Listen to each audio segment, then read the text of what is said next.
สบายดีพี่น้องมื้อนี้อากาศเป็นสีครึมๆเนาะพี่น้องเนาะเป็นทางใดบ้านทั้งพี่น้องอากาศครึมคือกันอยู่บ่มื้อนี้ว่าจะมาทางหญ้าทางป่าอยู่สวนนี่แล้วนี่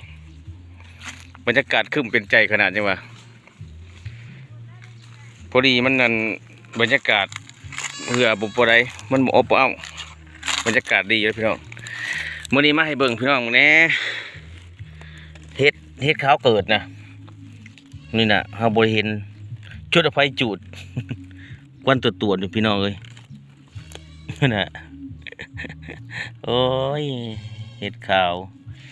เกิดอยู่กกกุ้งพี่น้องน่ะจนแห้งแต่สิได้นะพี่น้องเนาะแกงชนใหม่เด้แซ่บเลยนี่ดอกอ่อนๆนั่นนี่พี่น้องไผใหม่หาก็มาเห็นใบตองปกใบตองกุ้งปกเลยไผใหม่จูดกินนี่นอนหนึ่งได้นี่ได้พอดีงามพอดีแกงนิดหน่อยก็ร้ายนะถือไผใหม่ควันตัวจนเอาโบเห็นเกิดคูปีได้พี่น้องไอ้ก่อนนี่เงาก็กุ้งตัวนี้เป็นยังกี่ว่าจูดเลย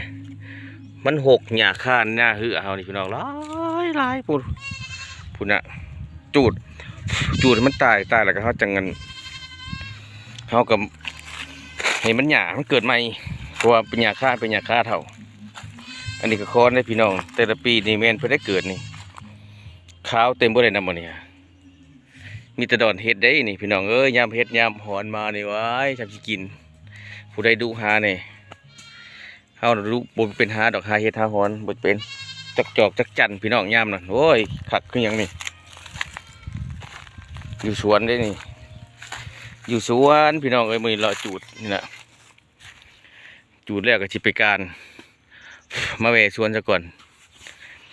จักสิออกของการข้าบ่ายบรรยากาศครึมๆพี่น้องบรรยากาศเป็นใจได้มื้อนี้